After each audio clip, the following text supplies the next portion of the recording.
हजारों साल पहले की बात है। किसी सल्तनत पर एक बादशाह हुकूमत करता था। उसकी सल्तनत बड़े वसीर रकबे पर फैली हुई थी। उसका एक नहायत खास वजीर था जिस पर बादशाह बहुत इत्मीनान करता था। अपनी सल्तनत के बारे में जो भी मशवरा करना होता वो उसी से ही करता था। एक दिन बादशाह के दिल में पता नहीं क्या आया। उसने वजीर से पूछा कि तुम्हारी जिंदगी की सबसे बड़ी ख्वाहिश क्या है। वजीर इस सवाल पर बड़ा हैरान हुआ। बादशाह सलामत, मेरी तो बस यही ख्वाहिश है कि आपकी खिदमत में ही मेरी जिंदगी गुजर जाए। बादशाह उसकी बात सुनकर मुस्कुराया। मुझे तुम्हारी वफादारी पर पूरा यकीन है, इसलिए इस बात को रहने दो। मुझे अपनी जिंदगी की सबसे बड़ी ख्वाहिश बताओ। वजीर थोड़ी देर खामोश रहा और फिर आजी से बोला, बादशाह सलामत, आप एक बहुत बड़ी और शानदार सल्तनत के सुल्तान हैं। मुझे आप पर बड़ा रश्क आता है और कभी कभी मैं सोचता हूँ कि अगर मैं आपकी सल्तनत के सिर्फ 10वें हिस्से का ही मालिक होता तो कितना खुशनसीब होता। बादशाह ये बात सुनकर बेख्तियार हंस पड़ा। तुम 10वें हिस्से की बात कर रहे हो? अगर मैं अपनी आधी सल्तनत ही तुम्हें दे दूं तो कैसा रहेगा? वजीर ये बात सुनकर घबरा गया। बादशाह सलामत, आप तो हमारे सुल्तान हैं, आपके लिए तो हमारी जान भी कुर्बान। ये आप कैसी बात कर रहे हैं? बादशाह ने कहा कि मैं बिल्कुल संजीदा हूं। अगर तुम आधी सल्तनत के मालिक बनना चाहते हो तो तुम्हें एक आजमाइश से गुजरना पड़ेगा। बादशाह ने कातिब को बुलाया और 2 फरमान जारी कर दिए।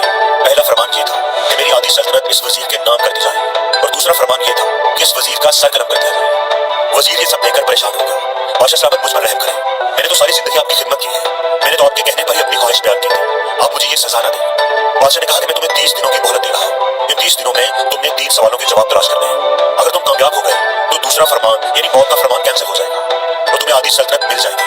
और अगर तुम नाकाम हो गए तो दूसरे फरमान के मुताबिक 30 दिन के बाद तुम्हारा सर कलम कर दिया जाएगा। अब गौर से मेरी बात सुनो। पहला सवाल यह है कि इंसान की जिंदगी की सबसे बड़ी सच्चाई क्या है। दूसरा सवाल है कि इंसान की जिंदगी का सबसे बड़ा धोखा क्या है। और तीसरा सवाल, इंसान की जिंदगी की सबसे बड़ी कमजोरी क्या है। बादशाह ने तीनों सवालों से थमाए और कहा कि जाओ, इन सवालों के जवाब तलाश करके 30 दिन के अंदर अंदर मेरे पास वापस आओ। तुम्हारा वक्त शुरू हो गया है। अब वजीर बेचारा परेशान, मरता क्या ना करता, उन सवालों के जवाब तलाश करने की लगन में लग गया। अब वो था तो वजीर। उसने दारुल हुकूमत के दानिशमंदों, मुफक्किरों और जहीन लोगों को बुलाया, इकट्ठा किया और वो सवाल उनके सामने रख दिए। सबने अपनी अपनी अकल, समझ और तजर्बे के हिसाब से उन सवालों के जवाब देने की कोशिश की, लेकिन किसी का जवाब वजीर के दिल को न भाया। हर रोज वो नए लोगों को बुलाता, सवाल उनके सामने रखता, लेकिन कई रोज गुजरने के बाद भी वो एक सवाल का जवाब भी फाइनल नहीं कर सका था।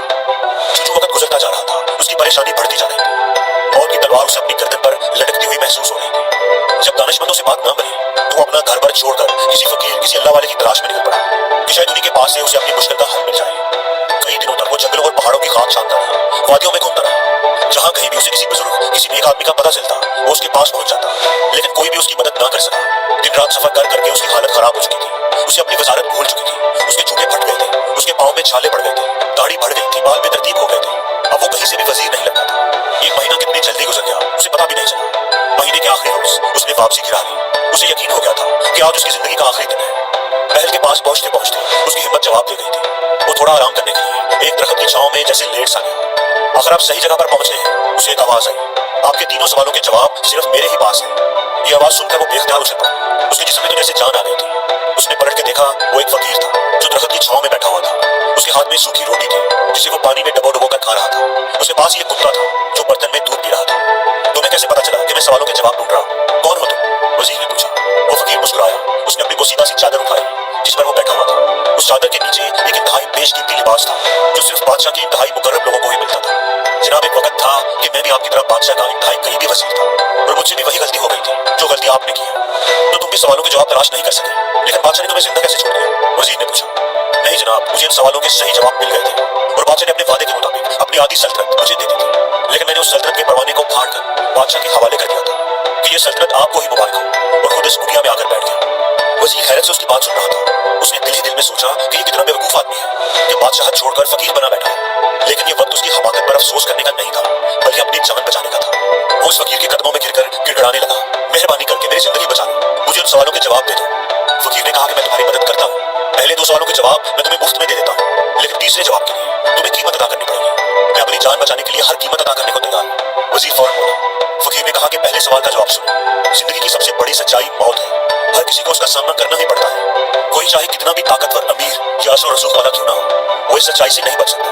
और दूसरे सवाल का जवाब यह है कि इंसान की जिंदगी का सबसे बड़ा धोखा जिंदगी है। हम में से हर कोई जिंदगी को दायमी समझकर उसके धोखे में आ जाता है।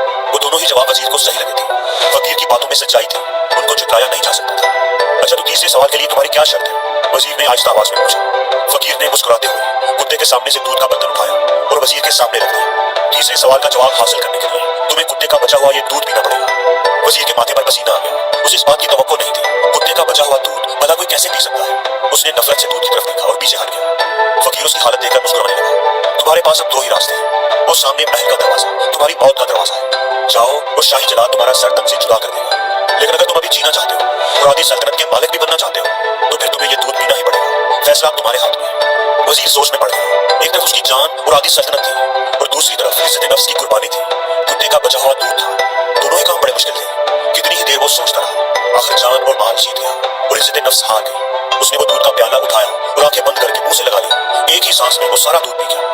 अब मुझे मेरे सवाल का जवाब बताओ। फकीर ने उसकी हालत देखकर एक कहका लगाया और बोला, तुम्हारे इस अमल में ही तुम्हारे सवाल का जवाब है। इंसान की सबसे बड़ी कमजोरी उसकी गर्ज है।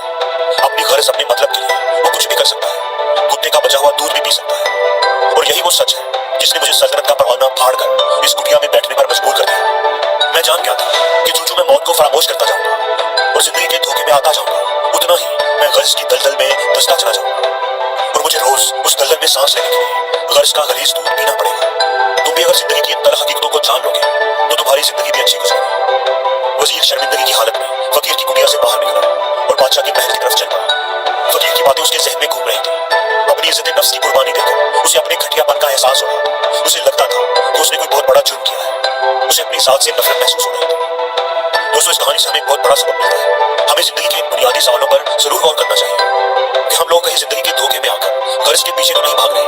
हम कहीं अपनी मौत को फरामोश तो नहीं कर बैठे। हम कहीं इस कहानी के वजीर तो नहीं बन गए जो अपनी ख्वाहिशात की दलदल में धंस कर गर्ज का गलीज प्याला पीने पर मजबूर है।